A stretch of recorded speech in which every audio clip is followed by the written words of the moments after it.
Welcome to my show. I'm a guest here. His name is Robert Collin. Mr. Robert, how are you doing, sir? I'm fine. Thank you very much. All right, thank you so much for the time and the opportunity, Mr. Robert. Firstly, you are an author. You are also a social worker and an educator, an environmental justice advocate.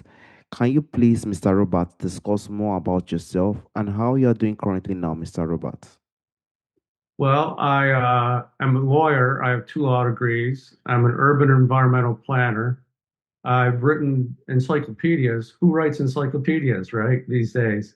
And I always have had justice as an automatic in my life. I'm not a member of many organizations except those that I start.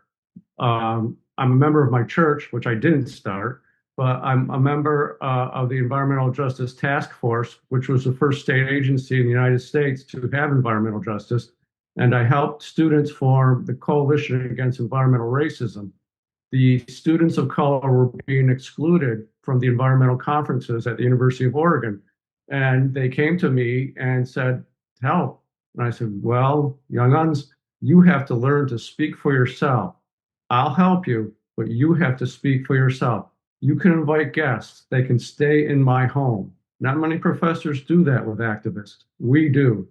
And the students started the Coalition Against Environmental Racism that lasted many years, long after I left, because they found a place and space for their voice. And in many ways, that dynamic is representative of modern environmental elitism that doesn't really include lower income people of color, Africanity, in any way except tokenism.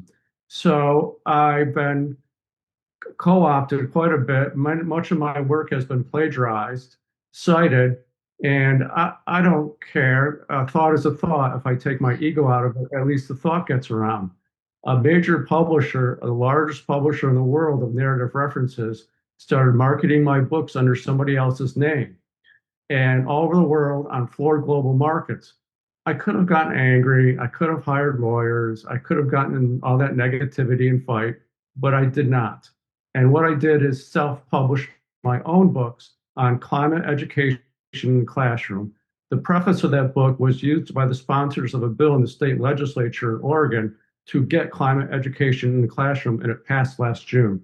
I'm a very good advocate. I have been an advocate in many different forms, courts, legislatures, in my classroom. It comes naturally to me. The other book, the book that won the award from the librarians as the best book in climate change in 2025, is The Climate Adaptation Generation. You, young man, are part of that generation. And I wanted to address what I saw as an important gap, and I wanted to empower you. I wanted to empower your voice. And I do so not out of wanting to be liked, or and I've never made any money. I've never gotten a raise. I've never gotten promoted. But the academic institutions love my many degrees from very prestigious universities, and the fact that everything I've published since I was 22, I'm 68 now, has seen ink, has gotten published. They like that part.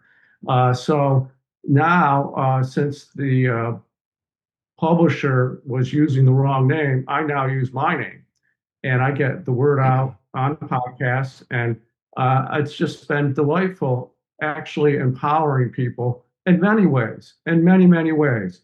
The graphic artist that did the cover of my book is an Aborigine originally from Australia who now lives in Nepal.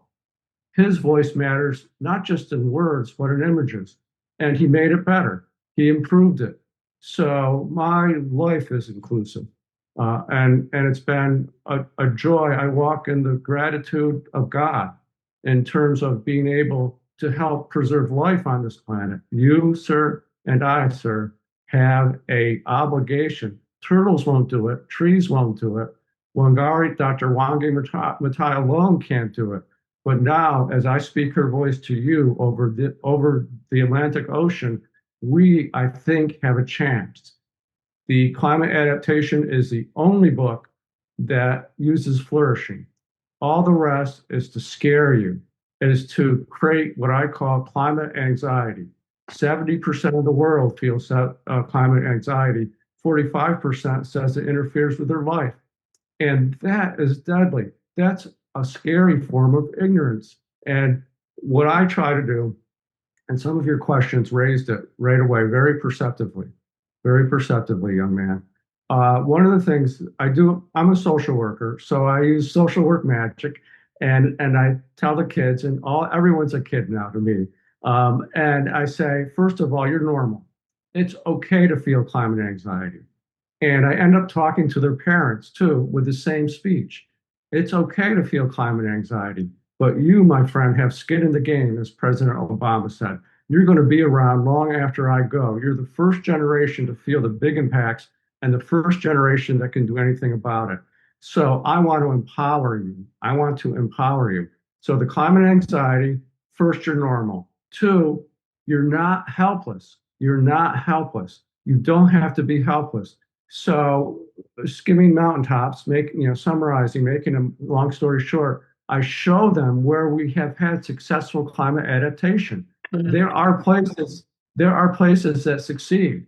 There are examples. Your generation has global technology. Now, I'm a dinosaur and we're working through the airwaves together now, but you have a lot of things we don't have. You have artificial intelligence, so powerful that it predicts the weather better than anything. So I give them a sense that you're normal. I give them a sense that you're not helpless. And then the last thing I say is what I alluded to just now. You have the power of the millennial mind. You have AI. You have so many things. You have infrared LIDAR. Just 2 months ago, we discovered where all the water under the North American continent goes, all the water hydrogeologically. So we can predict a drought without looking at the clouds. When that hits Africa, in sub Saharan Africa, you will have food, you will save lives, you will have a climate adaptation that the West can learn from. So the new knowledge that we have just found out 2 weeks ago off the coast 150 miles west of me, probably 2,600 miles east of you, under the Atlantic Ocean, a very salty ocean. Underneath it, they found an enormous body of fresh water that they never knew was there. Wow. That's the type of thing that I tell not just the students, their parents about is that. And so that's been wonderfully empowering. In my book, Climate Adaptation, young people aren't always so good at advocacy. You don't have a law degree, you get angry very fast, you're impatient. I was that way too. I understand it, and I've taught for 40 years, so I understand it very well. So I give an advocacy brief in there so you can get to yes. Old people have the money. Old people have the disposable income. Old people have the political power positions. Old people are the ones you have to decide to move, or at least stay out of the way while the young people move forward. So the advocacy briefs help bring them in. And some of your other questions alluded to intergenerational interaction. This is one of the ways. Now, one of the first things to stop a young person is to say, well, we already do this, or that had never been done, something like that. Well, I put an answer into that. I put planners toolkits in there. Here's what needs to be done. Here's what you can do right now. You can do land use. And another two things I acknowledge and respect greatly are emergency responders. Now, when natural disasters happen, we're all emergency responders. If you saw your child drowning in a flood, or anyone's child, you would be an emergency responder. You wouldn't call someone, hey, come, it'd be too late. You'd have to do it. So we are all now emergency responders. In the Texas case, I don't know if it made international news, there's a flood in Texas. The Boy Scouts, which are strong in Africa, were all prepared and ready to go. All 400 of them were trained. They lived upstream. There were 410 other people that were not trained. They died. That's how stark emergency responders are. The second group, and maybe it's the academic in me, is librarians. I love librarians. They protect knowledge. It's so important. They fight ignorance. They may not get paid much, they may be too strict, but in emergencies, they are information first responders. They've done a study on this in the US. in emergencies where the cell phones don't work and you don't know where your relatives are and you don't know where to sleep at night, you go to the library and the lights are on and the doors are open and people have the most answers that they can get. So librarians and emergency responders with advocacy briefs and planners toolkits, I think can get us to the next generation. We have the adaptation generation, which is you, sir. Then we have the adaptation resistant generation. That's generally older and generally wealthier. So that is a problem, and that's a problem in the global north and south divide too.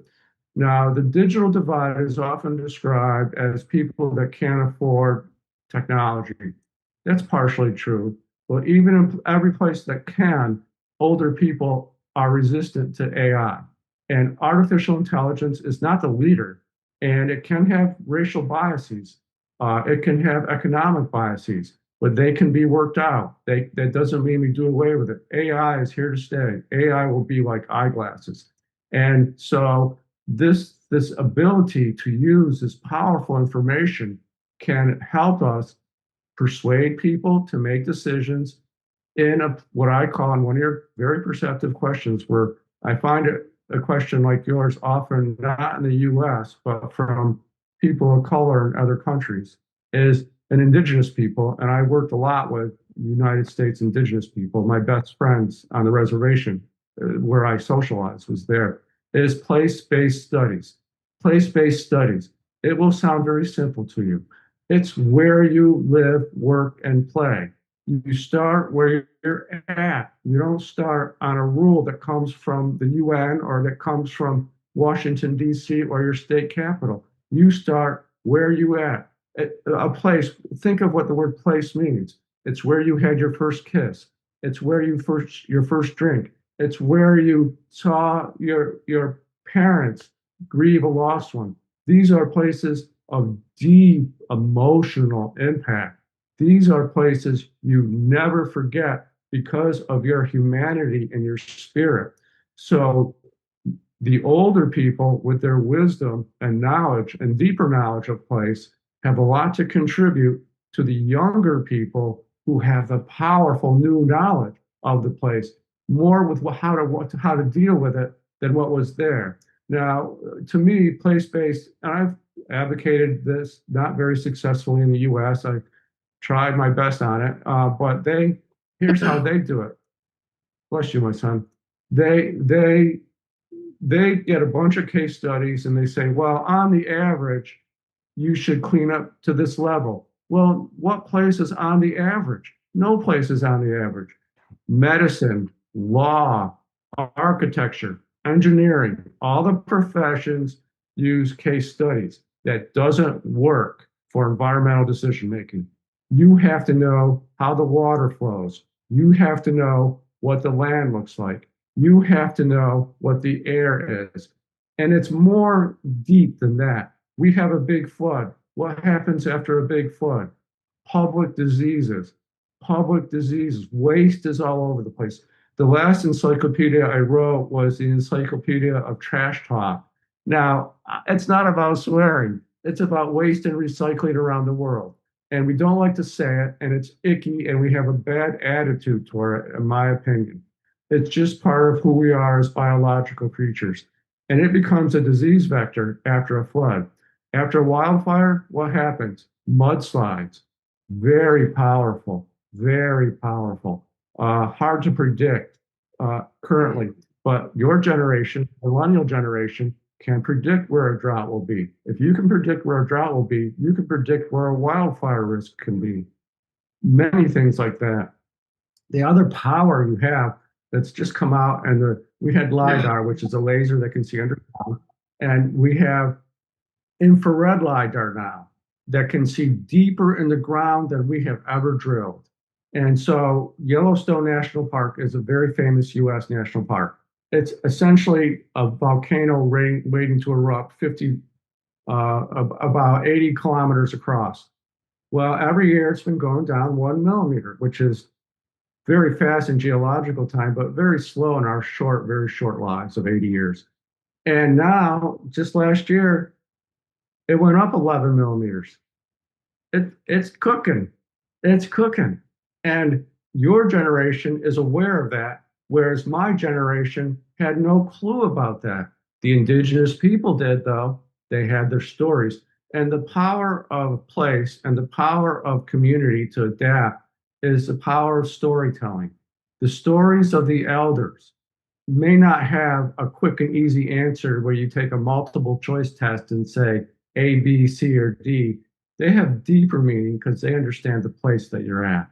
So this is a little bit more responsive than perhaps your question, Yeah. but I wanted to move this on. And another thing that's very exciting, I think you as an audio person will find this very exciting.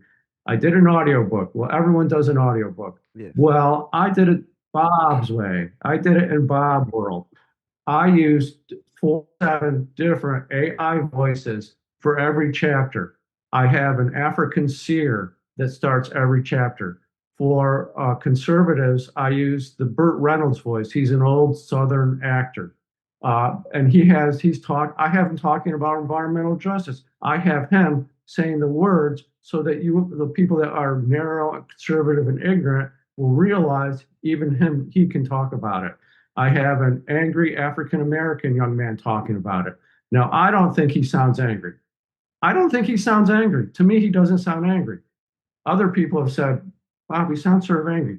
No, he doesn't. It's your racism on that intonation. But I have an older Pakistani woman. I have corporate females and corporate males giving that. I use many voices. And why does Bob use that in his audiobook? Because I want to get to everyone. I want to get to vulnerable people. I'm stumped by the idea of how do you market an audiobook to blind people?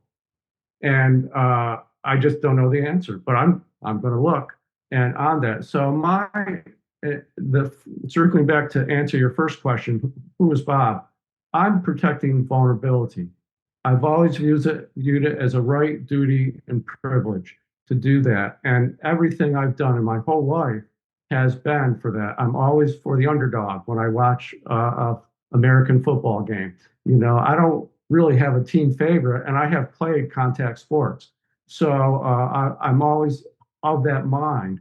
I read the Bible twice before I was at the age of 15. So, that I don't even question why. I don't question why other people don't. But nonetheless, the Bible, like many other books, are tales of people doing the best they can under difficult circumstances. That ties a lot in with climate adaptation. You asked a very important question about environmental justice. I was one of the pioneers in environmental justice. I wrote the first law review on environmental justice. Because I didn't want to fight about the words, I named it all three words: Right. environmental racism, environmental equity, and environmental justice. And so I got academic. There's four kinds of justice on that. So, and to me, what does that word mean? It means a disproportionate impact of environmental decisions by race, class, and income. And global north, global south, you can't get more disproportionate. It is striking. But nonetheless, your question was, well, so you do EJ. How do you know it just doesn't help one group against another and people don't want it? Climate change. Climate change is so big, the natural disasters are so big, we need everyone. We need the most vulnerable. Sure, the most vulnerable are the canaries in the coal mine. That means miners, when they were seeing if there was poison gas, would put canaries down there. And if they died, that was poison gas. That's what that term means, canaries in the coal mine. And so the vulnerable get the worst first. And that's true. And so a sense of justice would say we need to protect them, but it's more self interest than that. The natural disasters are so big, the floods are so big and intense. Rain intensification comes down, straight line winds, knocks over power poles. Everyone on the grid is affected. There's no way to buy your way out of climate change. So the reason we need the poor, the weak, the vulnerable, the needy is we need to scale up climate adaptation to a level the rich couldn't buy their way to. They need us. They need you. Everyone needs each other Yes. to do the scalability problem, to address that problem all over the world. And as population increases and as urban growth increases dramatically, we need that more than ever. You can have a penthouse in the biggest city. When that wind comes in, you're going to feel it like everyone else. And what might be frustrating for you as a young person is the simplicity of some of the answers. I've done it myself. I've gotten into a little bit of trouble with that, but I grew up in an agricultural farming community. I know how to do work. And so I had a concrete roof in a town I lived in Oregon. And I just did the physics of it. And I said, we didn't have air conditioning. So it got very hot. And so I said, well, I'm going to paint it white. I'm going to paint my roof white. And I got the reflector things that little girls use for bedazzling their outfits. And I mixed it in with the paint.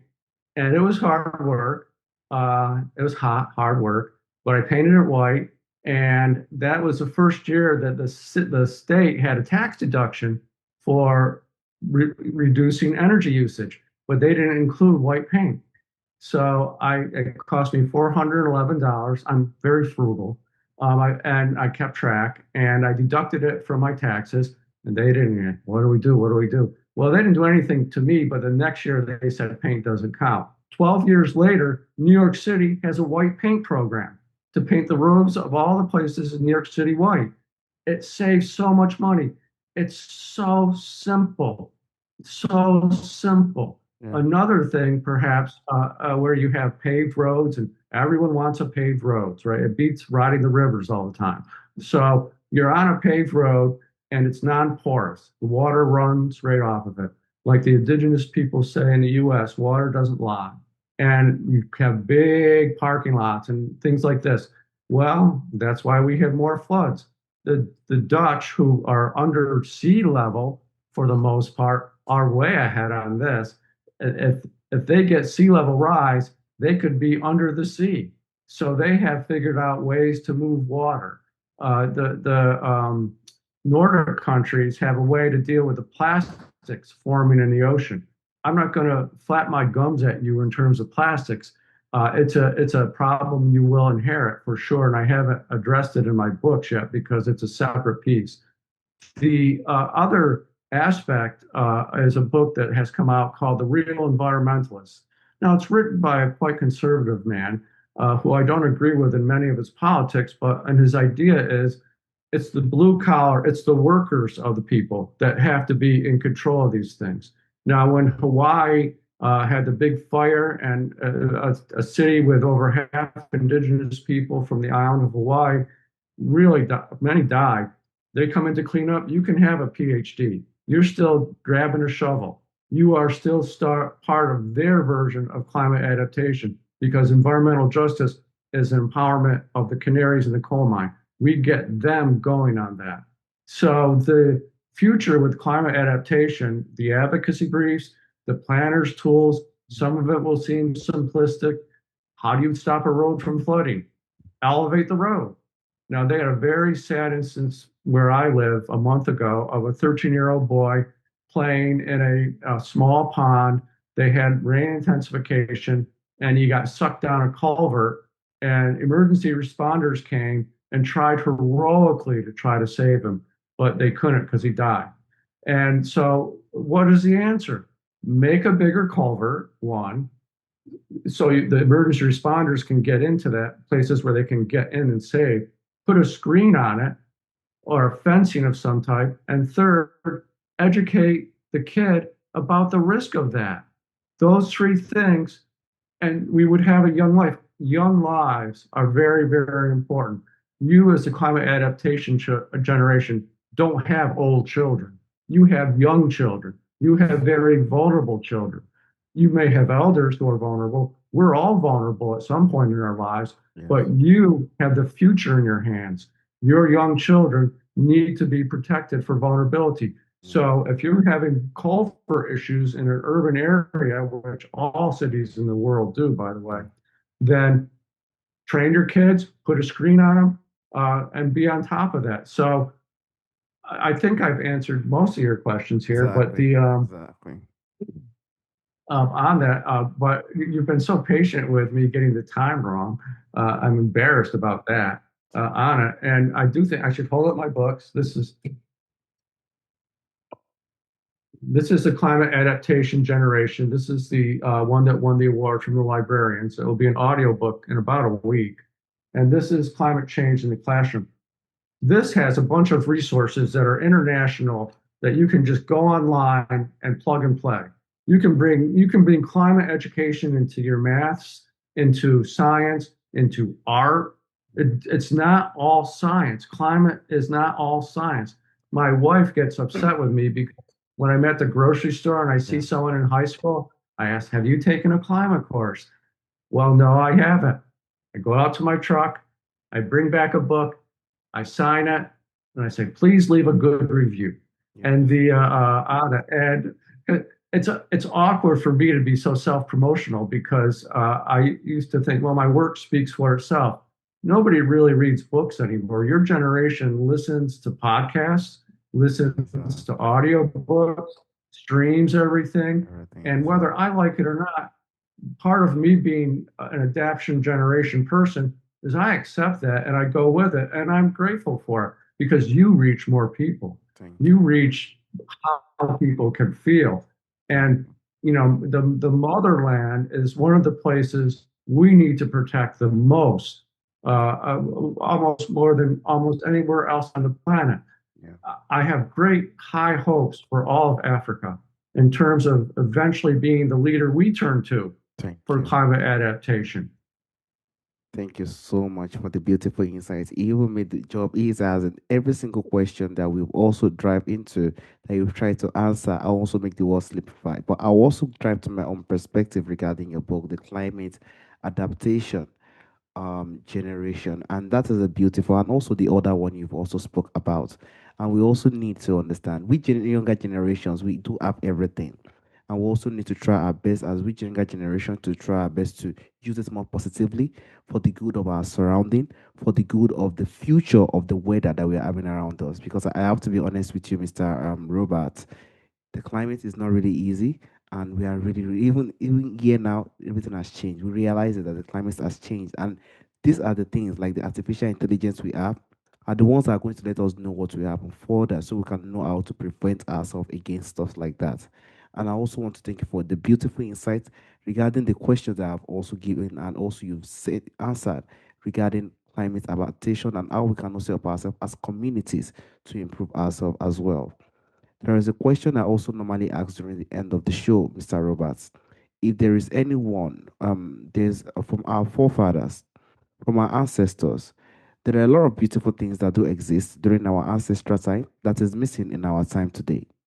If there is anyone or anything you would like to bring back to our time today, Mr. Roberts, what do you think that thing will be, Mr. Roberts?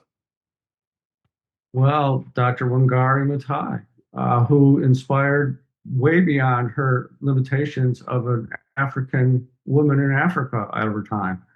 Beyond just empowering women, she empowered everyone on that. Her necessary relationship to the ecology, to simply planting trees, inspired women and men in India.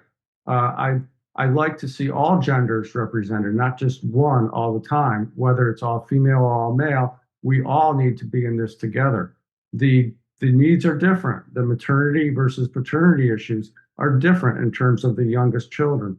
So Dr. Wangari Maathai has been my main and almost only inspiration. The other one is my spouse of almost 40 years, Robin Morris Collin.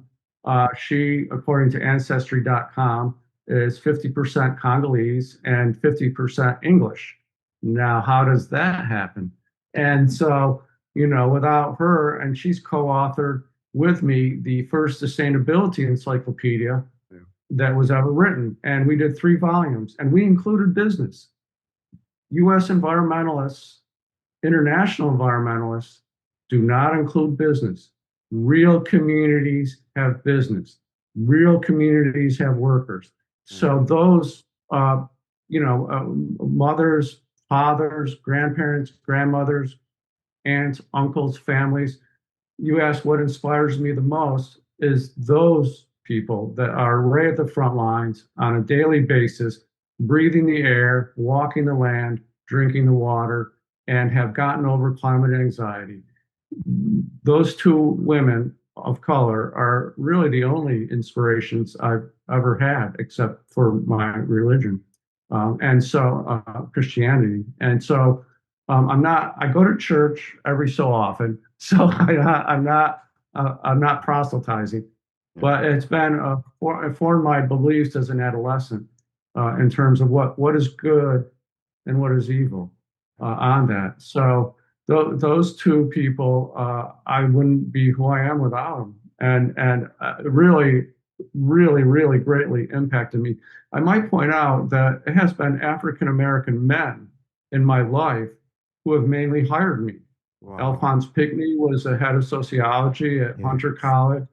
Dr. William Harris was at University of Virginia who hired me. Yeah. Uh, and Dr. Lee Pelton, president of Willamette University, they were buddy, but they gave me a chance when no one else did, African American men. Yes. And I am very, very thankful to all of them. They don't like to be hugged. I don't like to be hugged. But you asked who protected me Yeah. and who helped me. Those three black men gave me a chance when no one else would. So, the two women I mentioned and those three African American scholars, Dr. Alphonse Pinckney, may he rest in peace, Dr. William Harris, and Dr. Lee Pelton, have been just, I'm really forever grateful. Now, sometimes they might have regretted hiring me because I speak out, not against them ever, but for environmental justice, it got politically uncomfortable for universities to have an environmental justice activist bringing all his farm workers from the fields to his classes, visiting homeless shelters with my students so that they could see that. That became a little awkward, but none of those students ever resisted, never resented it, and always have come back to me with a thank you for sharing that with them. And that gives me hope for the climate adaptation generation because you're more open minded than we are. You're smarter than we Yeah. are, and you have Yeah. more tools. So Yes. I am just delighted to hear your voice. And when I saw those questions, I said, if I have to grade this man, he got an A plus. Thank you so much. It's not easy, but you have to be honest. It's not easy. It's really tough. We have to try our best to make sure that every single thing we are bringing out from those things we are reading from the guest, we have to try our best to make sure. I have to try my best to make sure that this question is something that would definitely align with also the help of some research and stuff like that.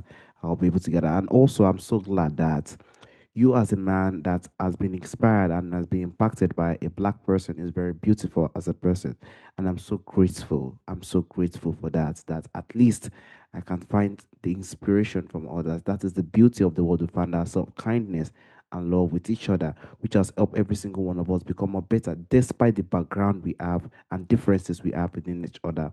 Is so beautiful. I also want to use this opportunity to thank you for the time, the opportunity, for the whole discussion that you've made regarding this climate adaptation. Thank you so much, Mr. Roberts. Thank you so much, sir. Thank you, my young man, and I hope we stay in touch. And anything I can do to assist you or help you, count on me. No worries, Mr. Roberts. Have a wonderful day, Mr. Roberts. Bye bye. Peace.